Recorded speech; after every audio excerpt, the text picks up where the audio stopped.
Bonjour, je me présente donc Tristan Frédéric Moy. Je suis psychanalyste, psychothérapeute, onirologue.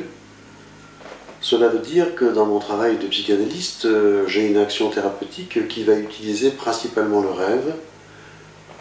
Le rêve est donc pour moi un moyen de connaissance, un moyen de se connaître soi-même et un moyen aussi d'aller rapidement dans les problématiques que le patient va amener dans le cadre de l'analyse ou de la psychothérapie.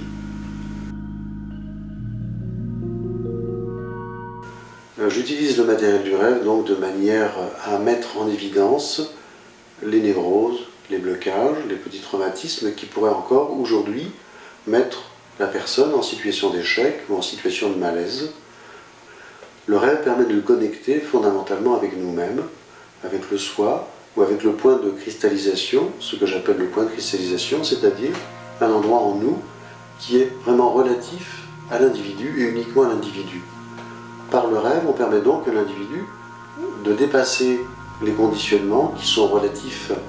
à son éducation, à la culture, à l'environnement parental, donc aux croyances qui vont s'installer, aux impressions, aux images particulières que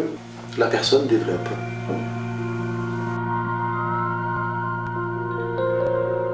Je me sers pour interpréter le rêve de cette notion d'inconscient collectif qui a été développée par Jung, c'est-à-dire que je lie les symboles avec la notion de symbole universel, c'est-à-dire que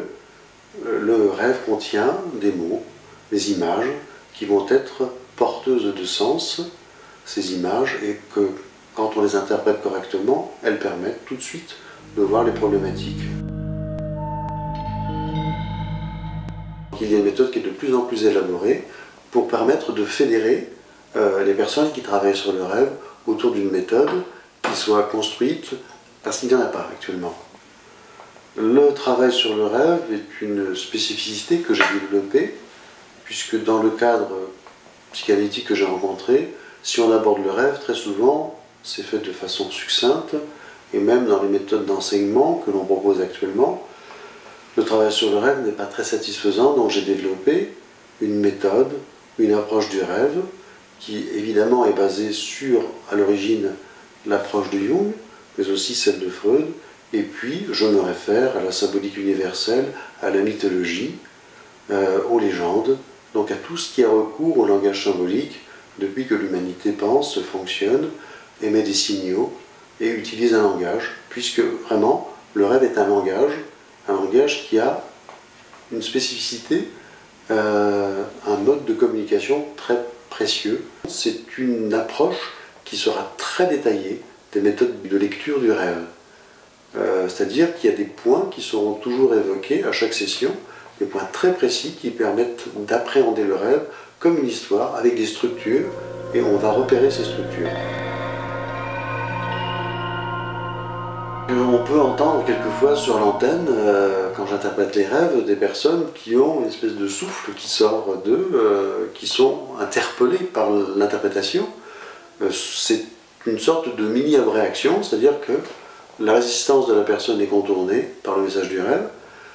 La personne était déjà plus ou moins au courant de ce qui allait être dit, mais il y avait des systèmes de brouillage qui empêchaient d'entendre le message de l'inconscient.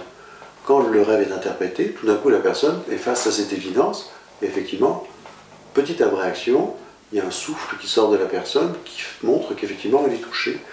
qu'on a atteint ce point précis de l'individu qui essaye de s'exprimer depuis très longtemps et que les croyances, la culture, l'éducation, des tas d'éléments avaient pu empêcher d'être complètement mis à jour. Je considère que le rêve et l'interprétation du rêve sont vraiment des méthodes de travail qui sont les plus rapides et les plus actives. Puisque, je le rappelle, ce que je disais, c'est que le rêve est vraiment une émanation propre à nous-mêmes. Le rêve est vraiment l'expression de notre désir, de l'axe de notre désir, et ce désir d'une façon générale, c'est-à-dire notre désir de vie, notre désir de réalisation, comme si on avait accès à cette espèce de plan intérieur qui préexiste quand nous apparaissons, et le rêve nous reconnecte avec ce plan d'évolution, ce plan de développement personnel, qui fait que chacun de nous est fondamentalement différent tout en étant relié aux autres.